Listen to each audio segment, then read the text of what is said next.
श्रवण संजीव महामंत्री पूज्य गुरुदेव श्री सौभाग्य मुनि जी महाराज साहब, योगपुरी शिवपादे भगवान श्री प्रवीण श्री जी महाराज साहब, माम जीवन निर्मात्री श्रवणी श्रावणी सदगुरुवर्या डॉक्टर श्री रवि रश्मि जी महाराज साहब के पावन चरण कमलों में वंदन नमस्कार करने के पश्चात उपस्थित भव्य आत्माओं, आज का युग दौड़ता हुआ थका हुआ लोभ से भरा हुआ युग है। आज हर व्यक्ति कुछ पाने की दौड़ में है। धन दौलत ऐश्वर्य वैभव नाम यश प्रतिष्ठा पद संपत्ति और सब लोग इस लालच में दौड़ रहे हैं। आप सभी इस दौड़ में दौड़ रहे हो, लेकिन क्या कभी आपने ये सोचा है कि ये दौड़ आपको कहाँ लेकर के जाएगी? या कभी आपने ये सोचा है कि इस दौड़ के कारण आपको मिल क्या रहा है? शांति मिल रही है या अशांति मिल रही है? बेचैनी मिल रही है या सुकून मिल रहा है? इस दौड़ के कारण जो दौड़ लगा रखी है, इस दौड़ से संतोष बढ़ रहा है या असंतोष बढ़ रहा है? इस दौड़ ने आपको कहाँ पहुँचाया है और आपको कहाँ लेके जाना चाहती है? क्या कभी आपने ये सोचा है? इन सारे प्रश्नों का उत्तर श्रीमद् उत्तराधीश जी के इस 8वें अध्याय में आता है। और ये अध्याय हमें आत्मा को उस गहरी कैद से मुक्त करने का संदेश देता है। वो कैद कौन सी है? वो कैद है लोभ की और कामनाओं की, इच्छाओं की, वासनाओं की। इच्छाएं अनंत है। उस अनंत इच्छाओं ने हमें कैद कर रखा है, हमारी आत्मा को कैद कर रखा है।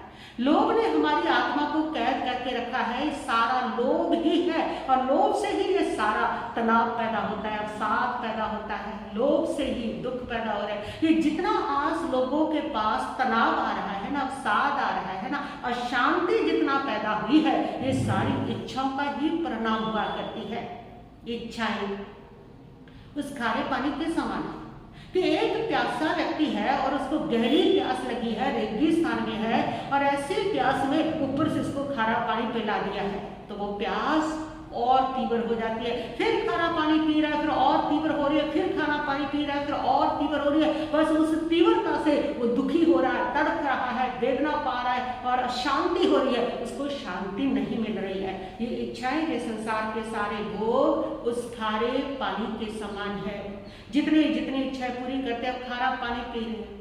इच्छाएं आपको पहले ही पीड़ा दे रही है, शांति दे रही है, और फिर इच्छा पूरी करके खारा पानी को पीते चले जा रहे हैं और उस खारा पानी से और वेदना और तड़प और अशांति पैदा हो रही है। तो ये सारी शांति अगर आपकी जन्मी है, ये चाह से पैदा हुई है। चाह, जितनी चाह है संसारी पदार्थों की, जितनी चाह है, जितनी इच्छाएं हैं, इच्छाएं आकाश के समान अनंत है। परमात्मा कहते हैं ये कभी किसी की पूरी नहीं होती हैं। जितनी इच्छाएं पूरी करते चले जाओगे, उतनी और पैदा होती चली जाएगी और खड़ी होती चली जाएगी। तो इस अध्याय में यही बताया है कपिल मुनि ने अपने जीवन के माध्यम से कि जब तक आप लोभ का अंत नहीं करते हो, इच्छाओं का अंत नहीं करते हो, तृष्णाओं का अंत नहीं करते हो, तब तक आपको आत्मज्ञान, आत्म शांति, आत्म संतोष नहीं मिल सकता है। इसलिए जब तक इच्छाएं चल रही हैं, आप कहीं भी ढूंढो आत्म शांति को, कहीं भी ढूंढो आत्म ज्ञान को, कहीं भी ढूंढो आप आत्म संतोष को, आपको कहीं नहीं मिलेगा। कहीं से आशीर्वाद मांग के ढूंढते रहो उस शांति को, उस चैन को, सुकून को, नहीं मिलेगा। जिस दिन आपकी चाह मिटेगी, उसी दिन सारी चिंता मिटेगी। इसीलिए कहा जाता है चाह गई चिंता मिटी, चाह गई चिंता मिटी, मनवा बेप्रवाह। जिसको कुछ ना चाहिए वो शहनशाहों का भी शाह, वही दुनिया के अंदर सबसे बड़ा अमीर है, सबसे बड़ा सम्राट है, शहनशाह है। जिसकी इच्छाएं समाप्त हो जाती हैं वो भगवान बन जाता है। जो इच्छाओं का गुलाम है वह दुनिया का सबसे दुखी इंसान, सबसे दरिद्र इंसान हुआ करता है। चाह गई चिंता मिटी, जब चाह जाएगी तभी सारी चिंताएं मिटेंगी। इसलिए चिंताओं का सलूशन बिना चाह के आप कितना भी करते रहो, बिना चाह मिटाए कितना भी करते रहो, वो चिंता का सलूशन होने वाला नहीं है। और जितनी चाह बढ़ेगी उतनी चिंताएं बढ़ेगी। और आज के युग में ये जो इतनी चिंताएं बढ़ी हैं, उसका कारण यही है कि चाह बढ़ी है इंसान की। चाह बढ़ गई उसकी मान की, सम्मान की, प्रतिष्ठा की, चाह बढ़ गई है उसकी धन की, दौलत की चाह बढ़ी है, और इस चाह के कारण ही चिंताएं बढ़ी हैं। जिनकी चाह मिट गई उनकी सारी सारी चिंताएं मिट गई। इसलिए चिंता को मिटाने के लिए आप कितने शिविर ले लो, कितने डॉक्टरों के पास चले जाओ और कितने आप उसके उपाय करो, टोटके करो और कितना आप ध्यान करो, जब तक चिंता आपकी तब तक नहीं मिटेगी जब तक आपकी चाह नहीं मिटेगी। चाह मिटाओ, संतोष को धारण करो, जो है जैसा है उसको स्वीकार करो, जितना है उसमें खुश रहो, जितना मिला है उसमें खुश रहो, सिर्फ अपना कर्तव्य करो, सिर्फ अपना पुरुषार्थ करो, सिर्फ अपना मेहनत करो और चाह बढ़ा बढ़ा के अपना माथा क्यों खराब करते हो? जितना तुम्हारे भाग्य में लिखा है तुम्हें उतना मिलना है और चाह बढ़ा के रखोगी तब भी उतना मिलना है और चाह नहीं है तब भी उतना मिलना है। जितना आपका पुण्य है, जितना आपका भाग्य है उतना मिलेगा और अगर आपका पुण्य है तो वो बिना चाहे भी मिलेगा, छप्पर फाड़ के आएगा। और अगर आपका भाग्य में पुण्य नहीं है, आपके भाग्य में नहीं है, और अगर आपका पुण्य नहीं है, आपके भाग्य में नहीं है, तो चाह के चाहे मर जाओ तो भी मिलने वाला नहीं है। जब मिलना ही उतना है जितना हमारा पुण्य है, तो फिर चाह को बढ़ा बढ़ा करके क्यों टेंशन लेते हो, क्यों तनाव लेते हो, क्यों बीमारियां लगाते हो, क्यों कल्प कल्प के मरते हो, क्यों दुखी होते हो, क्यों तनाव में जाते हो? चाह आपकी इच्छाएं आपकी चिंता को बढ़ाती है। तो चिंता मिटाने का चाह गई चिंता मिटी, मनवा बेप्रवाह। और ये तब होगा जब मन बेप्रवाह हो जाएगा। अभी तो कितनी प्रवाह है आपको, धन की, दौलत की, मकान की, जमीन की, जायदाद की, इसकी उसकी, पता नहीं कितनी प्रवाह है आपको। और जिस दिन आपके मन ने बेप्रवाह होना सीख लिया, अब एक ही प्रवाह है सिर्फ और सिर्फ अपनी आत्मा की, एक ही प्रवाह है सबका भला करने की, एक ही प्रवाह है सबका उपकार करने की, और बाकी सारी प्रवाह छोड़ दी, उस दिन तुम पाओगे कि तुम्हारी चिंता भी समाप्त होगी। प्रवाह करते हो जब अपने लिए, स्वार्थ के लिए, पर पदार्थों की प्रवाह करते हो जब, तब इच्छाएं खड़ी होती हैं। और जब प्रवाह करते हो सिर्फ और सिर्फ अपनी आत्मा के लिए, दूसरे के परोपकार के लिए, तब इच्छाएं अपने आप शांत होती है।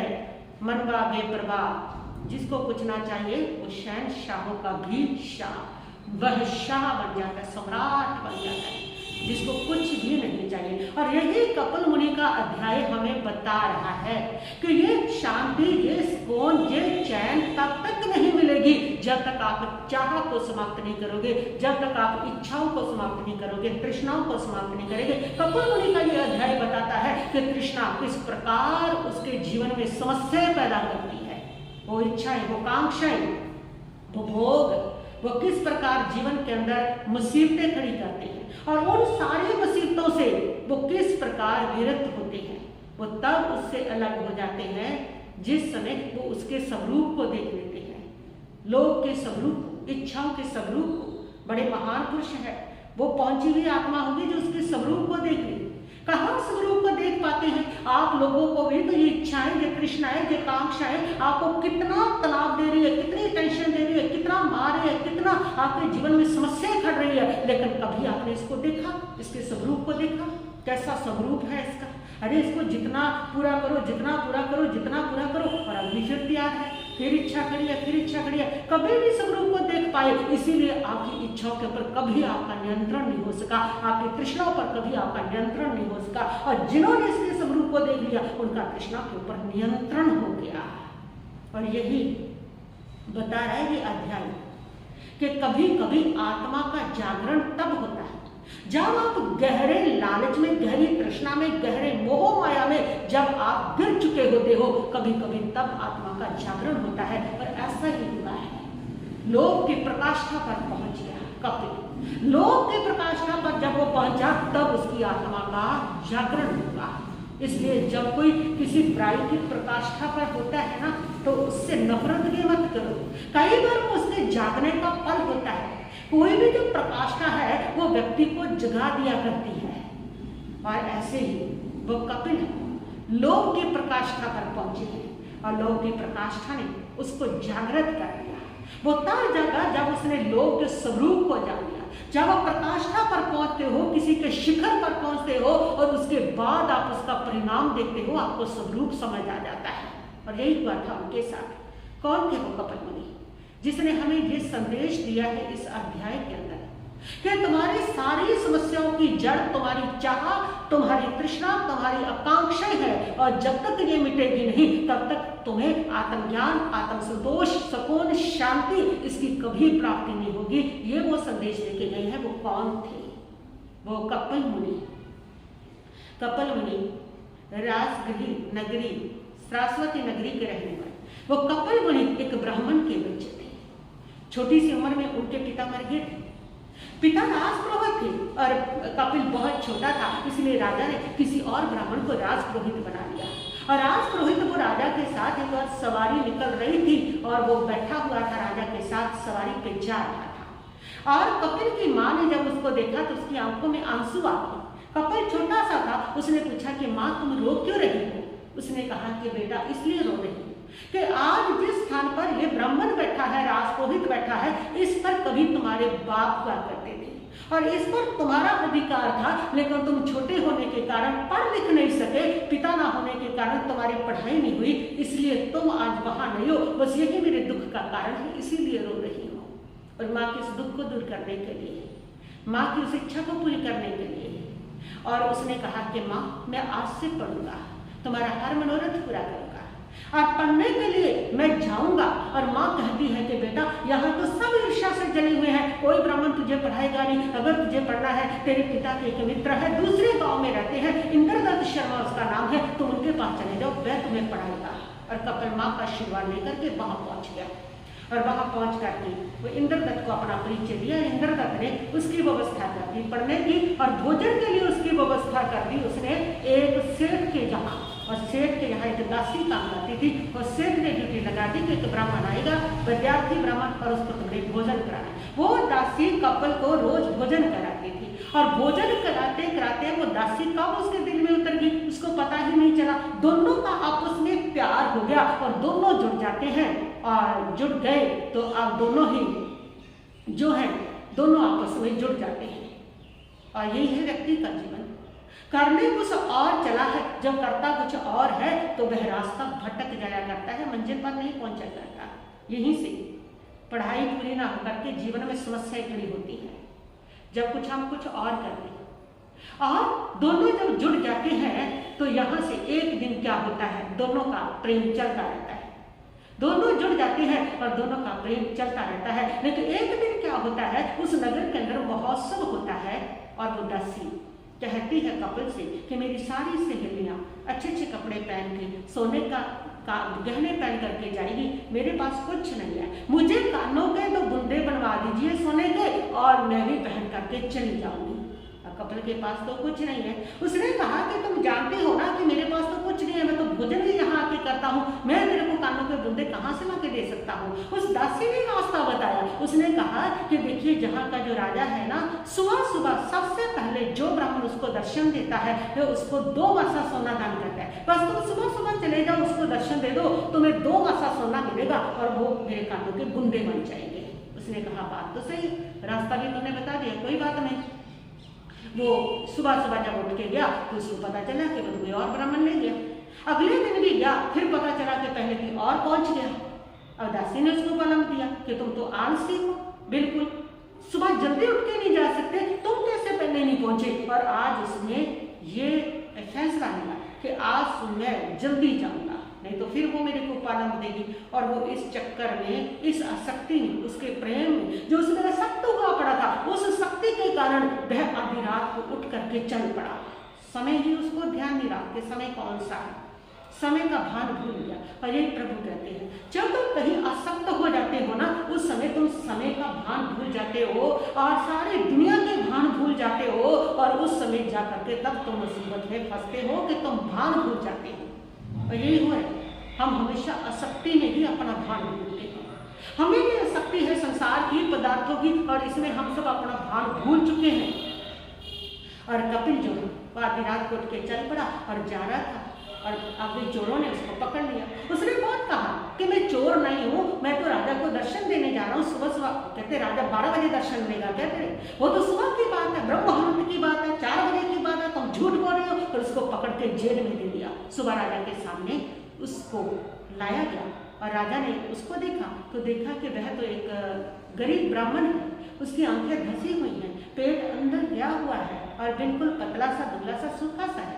चोर तो नहीं लग रहा। राजा ने उससे पूछा कि तुम चोर हो? उसने सच सच बता दिया कि नहीं राजन, मैं चोर नहीं हूँ, मैं इस कासवती नगर का ब्राह्मण वाला हूँ और मेरे पिता की डेथ हो चुकी है। मैं यहाँ पढ़ने के लिए आया था। मेरी भोजन करने की ड्यूटी सेठ के यहाँ लगी थी।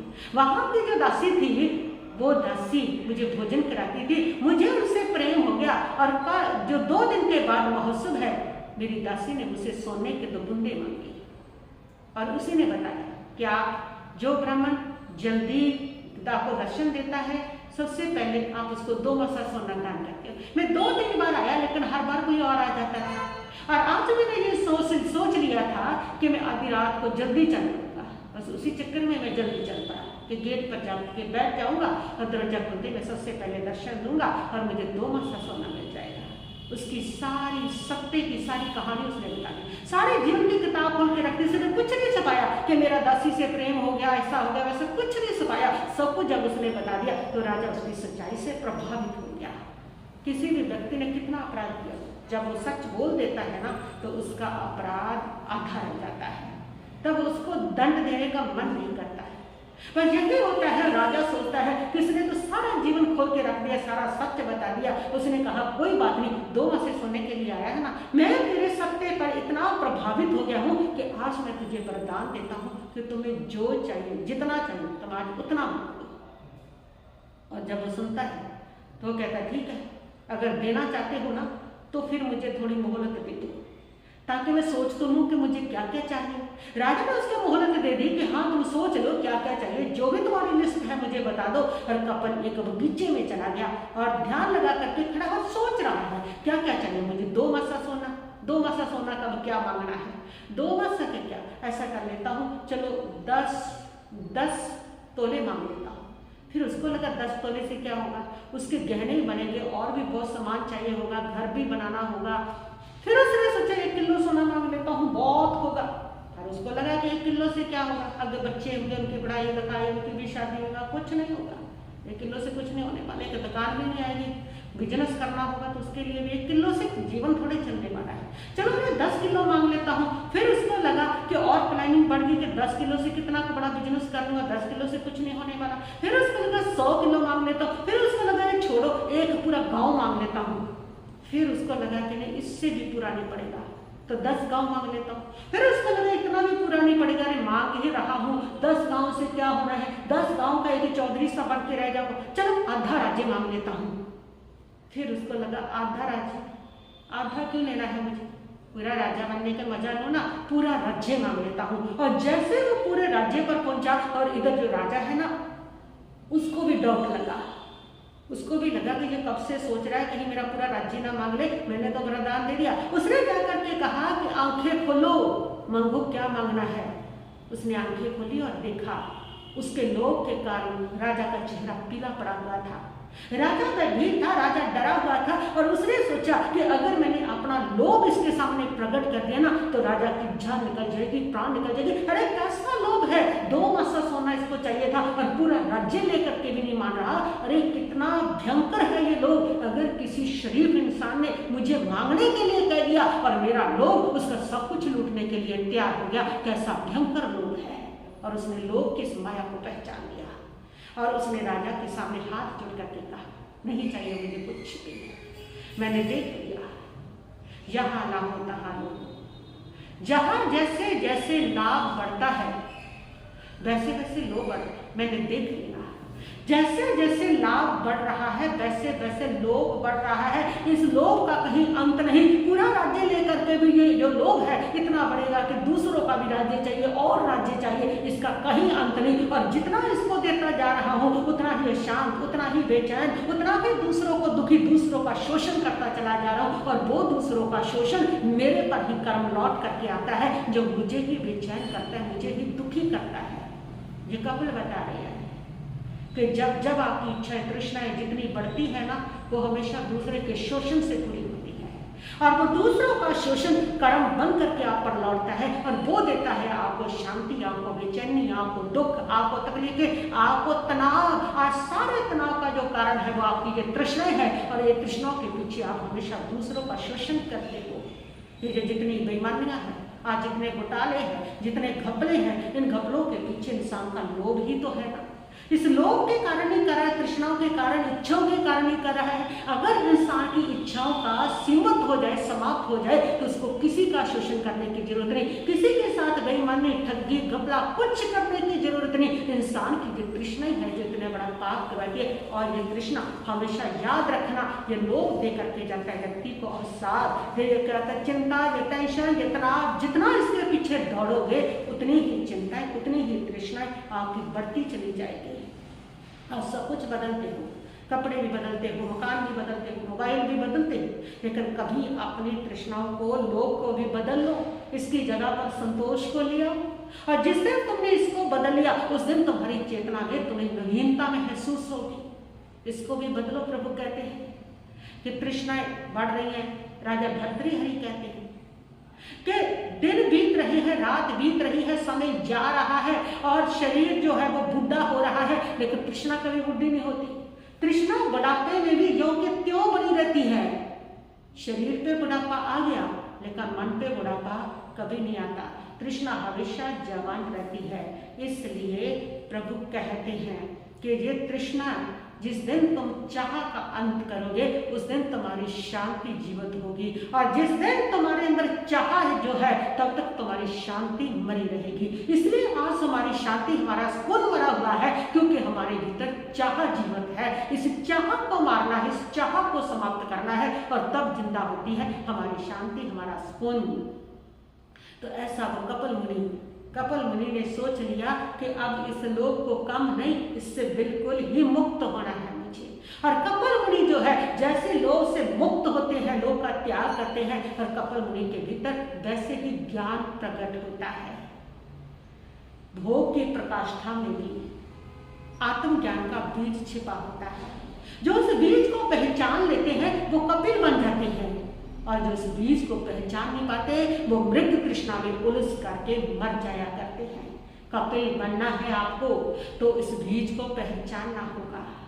आत्मज्ञान का वो बीज हर भोग की प्रकाष्ठा पर भी छिपा हुआ है, और वो एक बीज उन्होंने पहचान लिया, उसके स्वरूप को उन्होंने देख लिया, और वह कहते हैं कि मुझे नहीं चाहिए, ये सारे संसार के सीमित साधन हैं। मेरी तृष्णा इतनी बड़ी है कि ये सारे संसार के पदार्थ, साधन, धन, दौलत भी इस तृष्णा को पूरे नहीं कर सकते। ये पूरा करेगा इसको मेरी आत्मा का अनंत ज्ञान। और वो उस अनंत ज्ञान की राह पर चल पड़ते हैं, उस परमात्मा की राह पर चल पड़ते हैं। कपिल मुनि बन गए हैं, और एक वन में एक दिन वो जा रहे थे, और वहां पर उनको 500 चोर मिलते हैं, और वो 500 चोर उनको लूटने के लिए घेर लेते हैं, और उनको लूटने की जब कोशिश करते हैं, उनकी छानबीन करते हैं, तो उनके पास कुछ नहीं मिलता।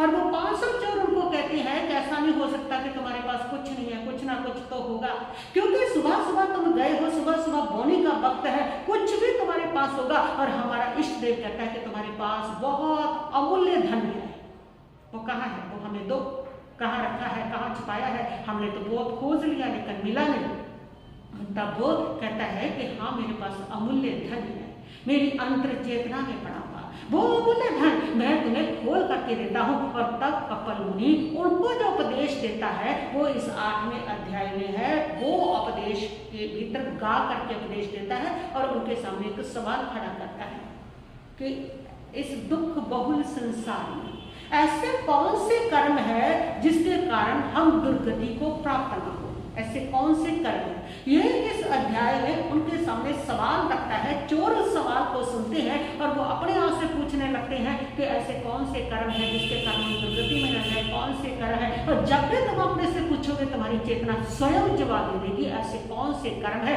और ये सवाल पूछते पूछते उनके जीवन में भी रूपांतरण हुआ, बदलाव हुआ, और उन्होंने भी बहन चोरी का धंधा छोड़ करके वो 500 चोर जो है कपिल मुनि के पास साधु बनते हैं, और साधना करते हैं, और सिद्ध बुद्ध सारे मुक्त होते हैं। ऐसा जो अध्याय है 8वां अध्याय। बस इतना ही कहती कि मैं अपने वक्तव्य को यहीं पर स्थगित करती हूँ। शांति शांति भाव।